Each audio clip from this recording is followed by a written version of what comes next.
Good evening all.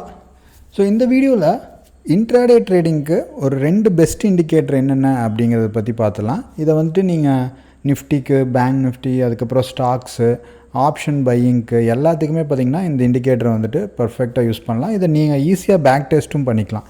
இது வந்துட்டு ஒரு நல்ல ஒரு அக்யூரேட்டான ஒரு இண்டிகேட்டர், ஒரு 80 to 90% அக்யூரேட்டாக இருக்கும். கரெக்டாக அந்த இடத்துல போனால் ஃபஸ்ட் டைமாவது அதை பிரேக் பண்ணுறதுக்கு முன்னாடி ஒரு ரிஜெக்ஷனாவது நடக்கும் கண்டிப்பாக. ஸோ அந்த மாதிரி ஒரு இண்டிகேட்டர் இது என்ன அப்படிங்கிறத பார்த்துடலாம். சரிங்களா? ஸோ டாபிக் போகிறதுக்கு முன்னாடி நீங்கள் ட்ரேடிங் ஆர் இன்வெஸ்டிங் பண்ணணும் அப்படின்னா அந்த வீடியோ டிஸ்கிரிப்ஷன் லிங்க் கொடுத்துருக்கேன். லிங்க் யூஸ் பண்ணி டிமேட் அக்கௌண்ட் ஓப்பன் பண்ணிட்டு, இல்லை நம்ம வெப்சைட் powerpunk.com அப்படிங்கிற வெப்சைட்டில் டிமேட் அக்கௌண்ட் பண்ணிட்டு மெம்பர்ஷிப் வீடியோஸ் இருக்கும், ப்ரீமியம் மெம்பர்ஷிப் வீடியோஸ், அது போக கோர்சஸும் இருக்கும், ரெண்டுமே இருக்கும். நீங்கள் ஸ்பெசிஃபிக்காக என்ட்ரி எடுக்கிறதுக்கு இதுக்கு எல்லாமே பார்த்திங்கன்னா சில மெம்பர்ஷிப் வீடியோஸ் இருக்கும். அதுவும் எல்லாமே வந்துட்டு இந்த நம்பருக்கு வாட்ஸ்அப் பண்ணி நீங்கள் வாங்கிக்கலாம். இப்போ நம்ம டைரெக்டாக அது என்னென்ன இண்டிகேட்டர் அப்படிங்கிறத பற்றி பார்த்துடலாம். அதுக்கப்புறம் ஜஸ்ட் ஒரு ஹை லெவலில் புட் ஆப்ஷன்னா என்ன அப்படிங்கிறதையும் நம்ம பார்த்துடலாம். பிகினர்ஸாக இருக்கிறவங்களுக்கு ஆப்ஷன்ஸில் மெயினாக இந்த புட் ஆப்ஷன் பற்றி தெரியறதில்ல, அதையும் ஒரு கிளான்ஸ் பார்த்துடலாம். ஓகே, ஃபஸ்ட்டு ரெண்டு இண்டிகேட்டர் பார்க்க போகிறோம். ஒன்று என்ன அப்படின்னா நம்ம ட்ரேடிங் வியூவில் இருக்குது. சரிங்களா? இதில் ட்ரேடிங் வியூவில் பார்த்திங்க அப்படின்னா நமக்கு இண்டிகேட்டர்ஸில் போயிட்டு நீங்கள் பிபி டைனமிக் ஜோன் அப்படிங்கிற ஒரு இண்டிகேட்டர் இருக்கும். சரிங்களா? ஸோ இதை ஜஸ்ட் லோட் பண்ணிங்க அப்படின்னா உங்களுக்கு இன்ட்ராடேக்கு ஆட்டோமேட்டிக்காக அந்த இது வந்துட்டு லோட் ஆகிடும். உங்களுக்கு எது முக்கியமான அந்த பர்டிகுலர் டேக்கு எது உங்களுக்கு முக்கியமான சப்போர்ட் அண்ட் ரெசிஸ்டன்ஸ் ஜஸ்ட் ஒரு 2 லைன் தான் ஃபார்ம் ஆகும் உங்களுக்கு இந்த மாதிரி. ஸோ இதுக்குள்ளே இதை பிரேக் பண்ணும்போது அதுக்கப்புறம் அதை தாண்டுறது நமக்கு பாசிபிலிட்டிஸ் வந்துட்டு கம்மியாக இருக்குது. ஃபார் எக்ஸாம்பிள் இன்றைக்கி பார்த்திங்கன்னா மார்னிங் கரெக்டாக மேலே இருக்கிற இதில் பார்த்திங்கன்னா ரெசிஸ்டன்ஸ் எடுத்துகிட்டு அப்படியே நமக்கு ரிவர்ஸ் ஆகிடுச்சு. அப்போ நம்ம ஒரு லாங் போகிறீங்க, கால் ஆப்ஷன் பை பண்ணுறதுக்கு இல்லை புட் ஆப்ஷன் பை பண்ணுறதுக்கு ஏதோ ஒன்றுனா நீங்கள் இதை வந்துட்டு ஒரு முக்கியமான ரெசிஸ்டன்ஸ் பாயிண்ட்டாக வச்சுக்கலாம். சரிங்களா? ஸோ இது ரொம்ப சிம்பிளான இண்டிகேட்டர் தான் இது எப்படி உங்களுக்கு இது பண்ணுறாங்க அப்படின்னா, எப்படி இதை அரைவ் பண்ணுறாங்க, இந்த லைன்ஸை என்ன கால்குலேஷனில் பண்ணுறாங்க அப்படின்னா, லாஸ்ட் 10 டேஸோட ப்ரைஸ் எடுத்து அதை ஆவரேஜ் பண்ணி ஒரு கால்குலேஷன் வச்சு எடுப்பாங்க ஆக்சுவலாக. அதுதான் இந்த டைனமிக் ஜோன்ஸ் இண்டிகேட்டர் ஆக்சுவலாக. ஸோ இது ஸ்டாக்ஸ் இதில் மட்டும் இல்லை, நீங்கள் ஸ்டாக்ஸ் இப்போலாம் ஃபார் எக்ஸாம்பிள் நம்மளோட ஸ்கேனர்ஸ் எல்லாம் இருக்குல்ல, உங்களுக்கு நம்மளோட வெப்சைட்டில் பார்த்தீங்க அப்படின்னா ஸ்விங் ஸ்கேனர்ஸ்லாம் கொடுத்துருப்பேன். கால் ஆப்ஷன் வாங்குறதுக்கு, புட் ஆப்ஷன், ஃப்யூச்சர்ஸில் ஷார்ட் போகிறதுக்கு, லாங் போகிறதுக்கு ஒவ்வொரு ஸ்கேனர்ஸும் அதோட லிங்க் இங்கே கொடுத்துருப்பேன். இந்த ஸ்கேனர்ஸில் போயிட்டு இப்போ ஃபார் எக்ஸாம்பிள் ஏதோ ஒரு பேக் டெஸ்ட் எடுத்து நீங்கள் பார்த்தீங்க அப்படின்னாலும், உங்களுக்கு இதில் ஏதோ ஒரு ஸ்டாக்கு எடுத்து பார்த்தீங்க அப்படின்னாலும் அந்த ஸ்டாக்கு இந்த இண்டிகேட்டர் எவ்வளோ தூரம் நல்லா ரெஸ்பெக்ட் பண்ணியிருக்கு அப்படிங்கிறதும் உங்களுக்கு ஒரு ஐடியா வந்துட்டு கிடைக்கும் உங்களுக்கு. சப்போஸ் நீங்கள் ஒரு புட் ஆப்ஷன் செல் பண்ணுறீங்க, ஏதோ ஒரு பை பண்ணுறீங்க, கால் ஏதோ அப்படிங்கும்போது ஓரளவுக்கு உங்களுக்கு இது நல்ல ஒரு ஒர்க் அவுட் ஆகும். ஸோ இதை வந்துட்டு நீங்கள் நோட் பண்ணிக்கோங்க. ரெகுலராக ஒரு நிஃப்டி, பேங்க் நிஃப்டி இதெல்லாம் பார்க்குறீங்க அப்படின்னா ஏதோ ஒரு ஸ்ட்ராட்டஜி, ஸ்பெசிஃபிக் ஸ்ட்ராட்டஜி வச்சு பண்ணுறீங்க அப்படிங்கும்போது உங்களுக்கு நல்லா வந்துட்டு யூஸ்ஃபுல்லாக இருக்கும். இது நல்ல ஹை லிக்விடிட்டி ஹையாக இருக்கிறதுல நல்லாயிருக்கும். ரொம்ப லோ லிக்விடிட்டி இருந்ததுன்னா ஈஸியாக மேனிப்புலேட் பண்ணுவாங்க ஸ்டாக்ஸை. ஸோ அதுக்கு தகுந்த மாதிரி நீங்கள் பார்த்துக்குங்க. ஸோ சில இடத்துல இங்கெல்லாம் பார்த்திங்கன்னா ஃபஸ்ட் டைம் நமக்கு ஒரு ரிஜெக்ஷன் மாதிரி நடக்கும். இது இந்த பர்டிகுலர் டேஸ் மட்டும் நீங்கள் பார்க்கணும் அப்படிங்கிறது இல்லை. ப்ரீவியஸ் டேயில் இப்போ ஃபார் எக்ஸாம்பிள் ஒரு டைனமிக் ஜோன் இருக்குது ப்ரீவியஸ் டேயில், பட் மார்க்கெட் அந்த இடத்துல போய் சும்மா ரிஜெக்ட் ஆகுதுன்னா ப்ரீவியஸ் டேவோட டைனமிக் ஜோன் எப்படி இருக்குது அப்படிங்கிறது நீங்கள் பார்க்கணும். இதை எக்ஸ்டெண்ட் பண்ணுறீங்க அப்படின்னா இங்கே பாருங்கள், இது வந்துட்டு இந்த டேயில் பிரேக் ஆகிடுச்சு, பட் ப்ரீவியஸ் டேயில் இருக்கிற டைனமிக் ஜோன் கிட்ட நமக்கு ரிவர்ஸ் ஆகிருக்கு. ஸோ இது 2 வகையாக நீங்கள் பார்க்கலாம். அந்த பர்டிகுலர் ஜோன் மட்டும் ஒரு முக்கியமான பாயிண்ட்டாக இல்லாமையும் ப்ரீவியஸ் டேவோட ஜோன் இப்போ இந்த இடத்துல போய் ஏன் ரிவர்ஸ் ஆகுது நிறைய பேருக்கு தெரியாமல் இருக்கும். ஜஸ்ட் இதை எக்ஸ்டெண்ட் பண்ணிங்க அப்படின்னா உங்களுக்கு ஒரு ஐடியாக்கு அப்போ இந்த இடத்துல ஒரு சின்ன ஒரு கால் செல் பண்ணி ஒரு இது கேப்சர் பண்ணுறது அந்த மாதிரியும் நீங்கள் பிளான் பண்ணிக்கலாம். சரிங்களா? ஸோ இது ரொம்ப முக்கியமானது, இதை ஒரு நோட் பண்ணிக்கங்க. இதுக்கப்புறம் நம்ம இன்னொன்று என்ன அப்படிங்கிறது பார்த்திங்கன்னா, இதுவும் நல்ல ஒரு முக்கியமான ஒரு இண்டிகேட்டர். பிவோட் பாயிண்ட்ஸில் போயிட்டு நீங்கள் ட்ரெடிஷ்னல் பொதுவாக கேமரா வந்துட்டு இன்புட்டில் போயிட்டு கேமரா வச்சுட்டு ஸ்டைலில் பிவோட் S3 R3 மட்டும் வச்சுக்கோங்க. ஸோ எப்பப்போ நமக்கு இந்த மாதிரி ஒரு S3 R3 ரொம்ப முக்கியம். மற்ற S1 S2 அவ்வளோ இம்பார்ட்டன்ஸ் தேவையில்லை. இன்ட்ராடேக்கு 15 மினிட்ஸ்லாம் பண்ணும்போது நீங்கள் S3 R3 ஓரளவுக்கு ரெஃபரன்ஸாக வச்சுக்கிட்டீங்க அப்படின்னா அதை சப்போஸ் அதை கிராஸ் பண்ணால் அதுக்கப்புறம் அதுக்கு கீழே பார்த்திங்கன்னா வர்றது கொஞ்சம் பாசிபிலிட்டிஸ் வந்துட்டு கம்மியாக இருக்கும். இப்போ மார்னிங்கே பார்த்திங்கன்னா கரெக்டாக இந்த ஏரியாவில் ரிஜெக்ட் ஆகிறது, முக்கியமாக இந்த பாயிண்டில் பார்த்திங்கன்னா ரிஜெக்ட் ஆகும். கேமரில் S3யில் ரிஜெக்ட் ஆகிட்டு அப்படியே ஒரு டவுன் ட்ரெண்ட் வர்றது. ஸோ இந்த மாதிரி ஒரு எதுவுமே தெரியாமல் சார்ட்டை நீங்கள் பார்க்குறக்கு ட்ரெண்ட் லைனை ஒரு ரெஃபரன்ஸாக மார்னிங் நம்ம டெய்லியும் உங்களுக்கு இந்த ட்ரெண்ட் லைன் ட்ரா பண்ணுறோம்ல, இந்த ட்ரெண்ட் லைனை ட்ரா பண்ணிவிட்டு இதுக்குள்ளே நீங்கள் அதை ஒரு ரெஃபரன்ஸாக வச்சு அப்ளை பண்ணி என்ட்ரி எடுக்கிறதுக்கு அப்ளை பண்ணிக்கலாம் ஆக்சுவலாக. ஸோ சார்ட்டை வெறும் எம்டி சார்ட்டை வெறும் கேண்டில்ஸ் மட்டும் நீங்கள் பார்த்து பண்ணுறதுக்கு இந்த மாதிரி சில இண்டிகேட்டர்ஸ் யூஸ் பண்ணும்போது உங்களுக்கு எந்த லெவலுக்கு மேலே இருக்கும், எது வரைக்கும் டார்கெட் போகிறதுக்கு சான்சஸ் இருக்குது. இப்போ ஒரு S3 கிட்ட எடுக்கிறீங்க, R3 கிட்ட போகுது, பிவோட் கிட்ட போகுது அப்படிங்கும்போது நமக்கு ஒரு இதாக இருக்கும். சப்போஸ் ரிஜெக்ஷன் ஆகுதுன்னா ஓகே அது அந்த பர்டிகுலர் டேயில் அதுக்கு மேலே தாண்டாது அப்படிங்கிற ஒரு சின்ன ஒரு ஐடியா கிடைக்கும்.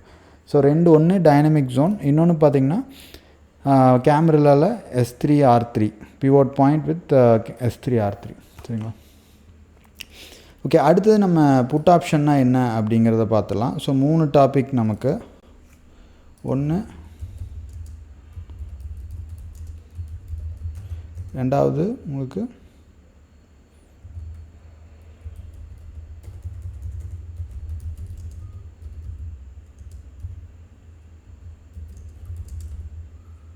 S3 and R3 சரிங்களா. அடுத்தது புட் ஆப்ஷன்னா என்ன அப்படிங்கிறத பார்த்துலாம்.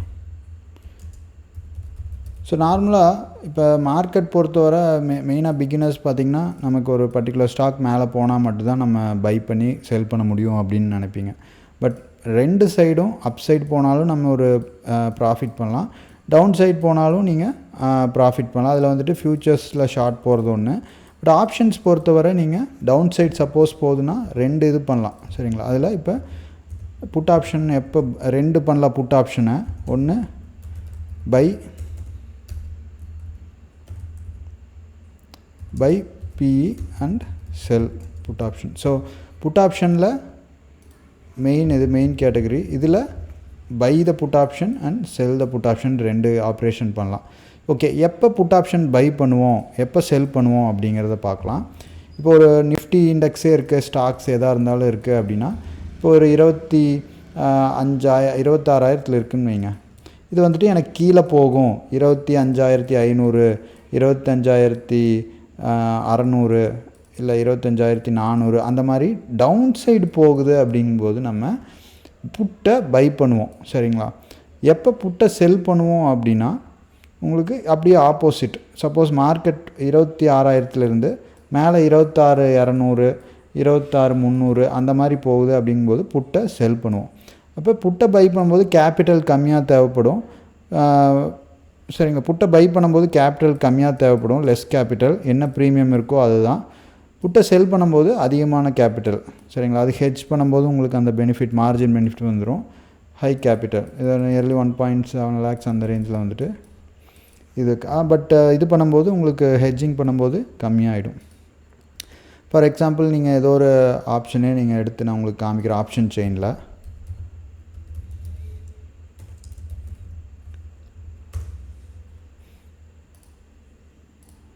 ஸோ ஆப்ஷன் செயினில் பார்த்தீங்க அப்படின்னா உங்களுக்கு ஏதோ ஒரு புட் ஆப்ஷன் எடுக்கிறேன் உங்களுக்கு. இப்போ இன்றைக்கி மார்க்கெட் பார்த்திங்கன்னா நமக்கு கிட்டத்தட்ட 26,000 25,700 வரைக்கும் இறங்கியிருக்கு. அப்போ இன்றைக்கி ஒரு டவுன் சைடு போகுது அப்படிங்கும்போது நீங்கள் என்ன பண்ணிக்கலாம், மார்னிங்கு 25,900 கீழே வருதுன்னா 25,900 புட்டவே பை பண்ணலாம் சரிங்களா. இல்லை 25,800 புட்டை பை பண்ணலாம், இல்லை 25,500 எது வேணாலும் நீங்கள் பை பண்ணலாம். ஸோ இதுதான் மார்னிங். இது மார்னிங் மார்க்கெட் பார்த்திங்கன்னா அந்த இடத்துல ரிஜெக்ஷன் ஆகிட்டு 60 ரூபாலேருந்து 160 ரூபா போயிருக்கு சரிங்களா. இப்போ இது கேபிட்டல் உங்களுக்கு பை பண்ணும்போது நீங்கள் ஒரு 75 குவான்டிட்டி இருக்குது அப்படின்னா 60 ரூபாவில் இருக்குதுன்னு வைங்க. 75 குவான்டிட்டி அப்படிங்கும்போது இப்போ மார்னிங் கேபிட்டல் ரூ. 60 இருக்குது காலையில். 60 × 75 ஒரு லாட்டு. ஒரு 4500 இருக்குது அப்படிங்கும்போது உங்களுக்கு கேபிட்டல் இன்வெஸ்ட்மெண்ட் 4500. அப்போ ஒரு எவ்வளோ பாயிண்ட் போயிருக்குன்னு பாருங்கள். ஒரு இதில் ஒரு 70, இதில் ஒரு 30, 100 பாயிண்ட் போயிருக்கு. அப்போ 100 × 75 ஒரு 7500 வந்துட்டு ப்ராஃபிட் வந்திருக்கும் உங்களுக்கு. கரெக்டாக நீங்கள் அந்த இண்டிகேட்டர்ஸ் எல்லாம் யூஸ் பண்ணி கரெக்டாக ஸ்டாப் லாஸ் வச்சு பிளான் பண்ணி பண்ணுறீங்க ரிஸ்க்கை வச்சு அப்படிங்கும்போது இந்த மாதிரி ஒரு மூவ் வந்துட்டு கேப்சர் பண்ணலாம். நீங்கள் 25 கீழே போகுதுன்னா 25,900 மட்டும் வாங்கணுங்கிறது இல்லை. உங்களுக்கு இதில் பார்த்திங்கன்னா நிறையா இது இருக்கும். நான் உங்களுக்கு காமிக்கிறேன். ஸோ இதில் பார்த்திங்கன்னா உங்களுக்கு 25, 900, 700, 800, 900 அந்த மாதிரி ஒவ்வொரு இதுவும் ப்ரீமியம் கம்மியாகிட்டே இருக்கும் கீழே போக போக. இப்போ மார்னிங் பார்த்திங்கன்னா இது 25,900 கிட்டத்தட்ட ஒரு ரூ. 70 இருக்குன்னா இன்னும் 25,800, 700 எடுக்கிறேன் பாருங்கள். 25,700 புட் பார்த்திங்கன்னா இன்னும் கம்மியாக இருக்கும். ரூ. 25 தான் இருக்குது. அது ரூ. 68 வரைக்கும் போயிருக்கு. அதே மாதிரி ஒவ்வொரு ஸ்ட்ரைக் போக போக 25,500 பாருங்கள், இன்னும் ப்ரீமியம் கம்மியாக இருக்கும். பட் அதோட மூமெண்ட் கம்மியாக இருக்கும். ஸோ இதுதான் இந்த money, at the money, out of the money அப்படிங்கிறது சொல்லுவாங்க ஆப்ஷன்ஸில். இந்த சைடு இருக்கிறது எல்லாமே பார்த்திங்கன்னா உங்களுக்கு புட் ஆப்ஷனுக்கு அட் த மணி சென்டரில் இருக்குது. 25 மார்னிங் இப்போ 26,000 இருக்குன்னா அது அட் த மணின்னு சொல்லுவாங்க. அதே 25,500 அப்படிங்கிறதெல்லாம் இருக்குது கீழே அப்படிங்கும்போது அது வந்துட்டு ஓடிஎம் புட் ஆப்ஷன் சொல்லுவாங்க. இதே 26,200, 300 அப்படிங்கும்போது இந்த மணி ஆப்ஷன்ஸ் அப்படின்னு சொல்லுவாங்க. ஸோ இந்த மணியில் உங்களுக்கு நல்ல மூவ்மெண்ட் இருக்கும். மார்க்கெட் எவ்வளோ தூரம் அந்த டெல்டா பார்த்திங்கன்னா மார்க்கெட் மூவ் ஆகிறதுக்கு ஈக்குவலாக இருக்கும். ஒவ்வொரு ஸ்ட்ரைக் இதாக ஷார்ப்பாக டெல்டா போயிட்டே இருக்கும் அந்த மாதிரி. ஸோ இதுதான் உங்களுக்கு ஆப்ஷன்ஸ். இன்னும் நாளைக்கு கொஞ்சம் டீட்டெயில்டாக பார்க்கலாம் கால் ஆப்ஷன் புட் ஆப்ஷன்னா என்ன அப்படின்னு சொல்லிட்டு. தேங்க்யூ.